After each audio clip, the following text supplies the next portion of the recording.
A common question that I get asked is what metering mode to use for real estate photography, and the answer might surprise you because real estate photography is really quite different from many other genres of photography. So first, it's important to realize and to remember that it's best to use manual exposure settings when you're capturing footage for making real estate photos. That means that you'll be adjusting your ISO, your aperture, and your shutter speed all manually. Now, each of those settings will vary depending on the space that you're capturing, whether it's going to be outside, whether it's inside, and especially inside, it will vary quite a bit. So having that control is very important. But when you're using, if you were to use some type of auto exposure method like aperture priority or auto ISO, or you were using shutter priority mode, those assisted automatic exposure methods won't give you the consistency from frame to frame of what you would need to comprise an entire real estate photo, because real estate photos are rarely ever single take raw files. So if you were shooting weddings or you were shooting landscape photography, you would have typically one image that you would have snapped and you're going to be editing it. So you want to make sure the exposure for that single raw file is within a reasonable means so that you can edit it later. But when it comes to real estate photography, that's different. As you may know, if you've taken any of my online courses, if you have any of my books, then you know that there's many images that get put together to make a real estate photo. For instance, if you're using the flambient process, you'd have some ambient, you'd have some flash shots. If you're doing window pulls, you have some other footage that you'd be using there. And even outside, when you're doing twilight photography, there's still a lot of images that are all put together. So because of this, we need to have this consistency and control, and we do that by using manual settings. But these metering modes, that's what really starts getting confusing on all of this, and which one would be the best if we're doing a lot of these manual adjustments.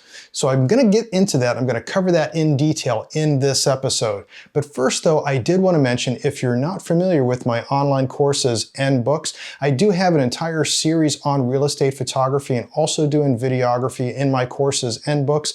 I have links to that down in the description for this video. And those are teaching aids to help you learn the ins and outs of doing real estate photography, not just through the steps from start to finish, but also what's involved in why you would use certain gear and why you would take the steps that you would do while you're taking and capturing footage, and then also while you're editing it. My photography courses come with free raw files too, so that you can download and you can edit and follow along. And of course, my course on videography also has some footage that you can use to edit and follow along with as well. Anyways, links to that down in the description for this video. Back to our discussion though here on metering modes. Since real estate photography is so different from shooting landscapes, portraits, weddings, sports, other genres of photography, we have to be careful of what metering mode we use and if we would depend on it. So let's now take a look at the various metering modes, how they would work in real time while we're doing real estate photography, and then the various recommendations that I would suggest you use as you go forward capturing your real estate photography footage. So on the back screen display of this camera, we can see two common tools that are used for gauging exposure, and that's the histogram and the exposure indicator. Now, the exposure indicator is displayed on most cameras when you are shooting in manual mode, and the histogram, though, it's usually a display option when you're cycling through the display button on the back of most cameras. For instance, this happens to be a Nikon Z6, and as I go through the display button, I can see here's my virtual horizon. There's some information about what I'm shooting, and then there's nothing except the peripheral information, and then nothing, and I go back to then my histogram. So usually cycling through your display on the back screen of your camera gets you that histogram. If you were shooting in non-manual mode, then that exposure indicator might be there, but it's almost always there on every camera, almost every camera, when you're shooting in manual mode.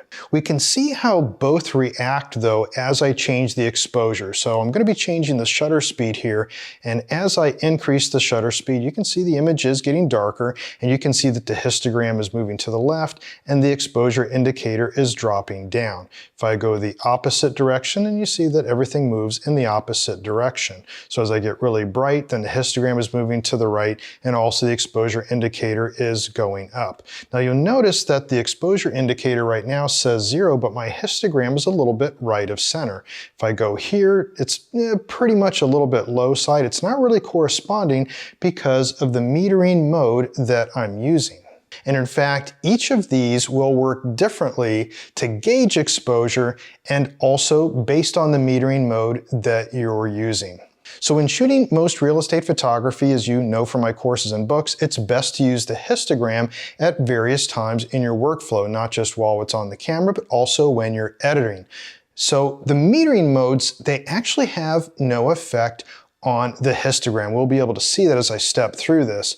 But you can also see on the back screen the WYSIWYG view, the what you see is what you get view, that on mirrorless cameras, most of them anyways, if you have this set up right, then you will see that that exposure also changes. You can see in real time what the image would look like as you're changing exposure. Now that though will vary based off of the metering mode if you were using something other than manual exposure. But metering has no effect on the histogram or the display when you're shooting in manual mode, so that will never change as you're trying to gauge your exposure, looking at the WYSIWYG view and looking at the histogram, no matter what metering mode that you choose. But watch what happens now as I move the focal point. Now you can see it's that little red box on there. I'll move it over here to the telescope base, and you see that the histogram didn't change, the view didn't change, but the exposure indicator went down. Now if I move that focal point up to the window up here, you can see the exposure indicator goes really high. But once again, the histogram didn't change and the view, the WYSIWYG view here, didn't change. That's because the exposure indicator is linked to the metering mode, but the histogram isn't at all when you're shooting in manual mode. In fact, metering modes have no effect on the exposure settings at all if you use manual exposure settings.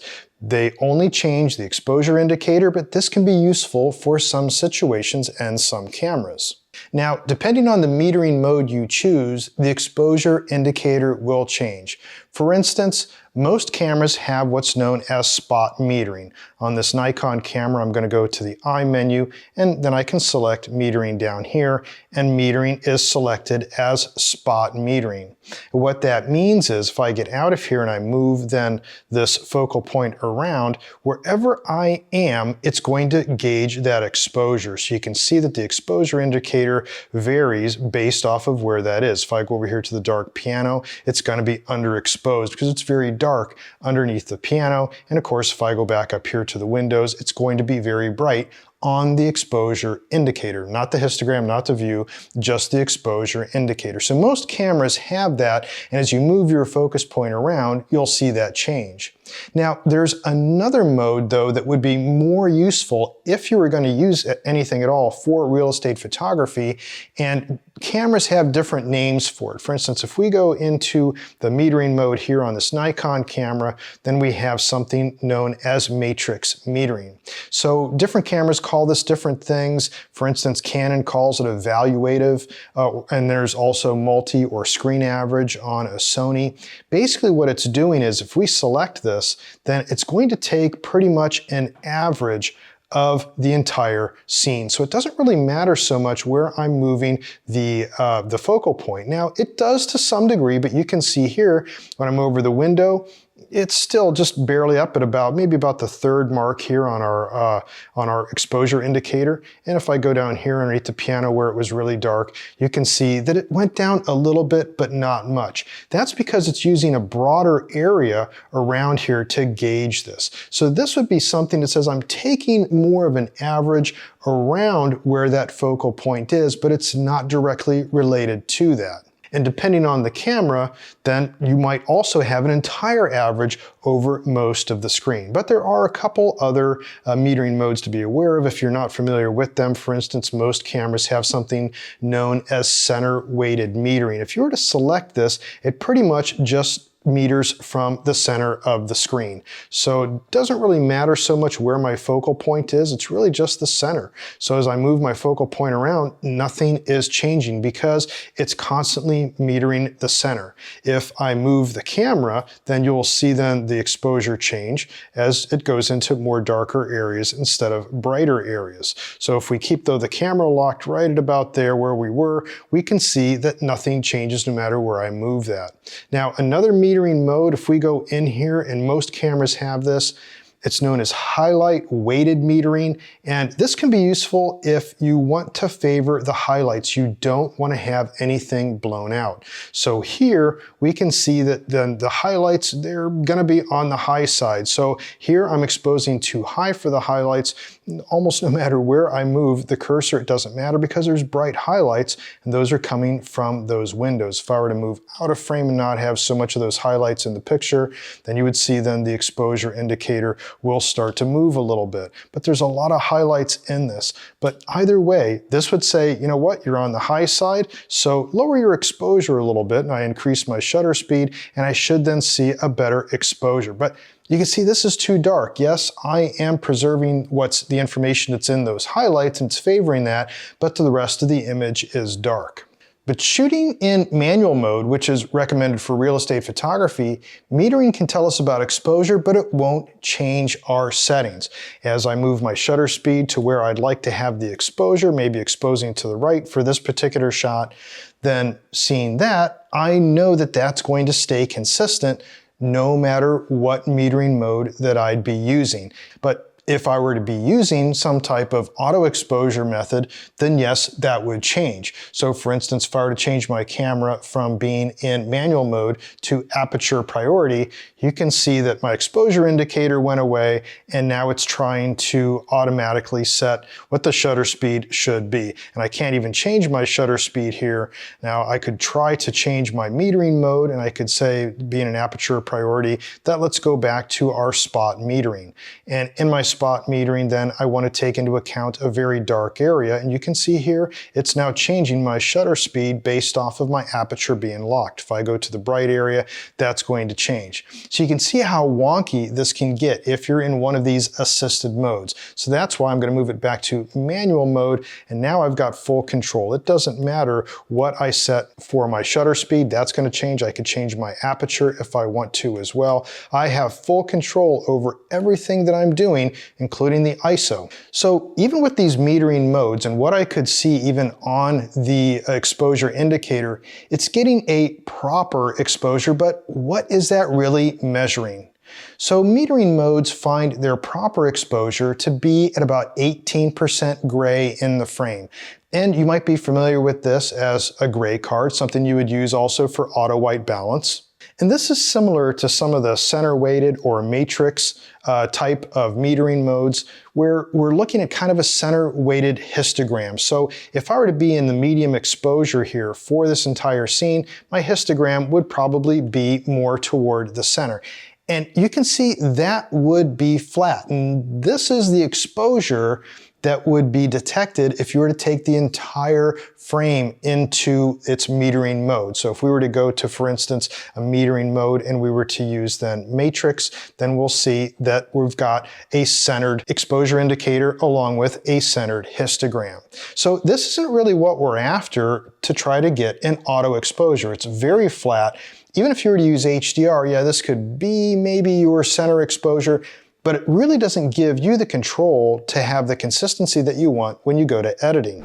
So why use the histogram at all? If we can use a metering mode and we can use the exposure indicator, wouldn't we have more screen real estate on our back screen or through our viewfinder to really see what's going on? Why bother with the histogram? Well, the biggest thing is that that exposure indicator is only showing you that average. It's only showing you one area of exposure, whether it was taking an average or a spot, but a histogram can show you multiple peaks. It shows you what's going on throughout the entire frame. This allows you to judge better whether you want to expose to the right because things may be fairly even, Or maybe it's all right to be farther to the right because you have heavily highlighted areas, or you want to be farther to the left on your histogram because you can see that there are very, very dark areas in that particular image.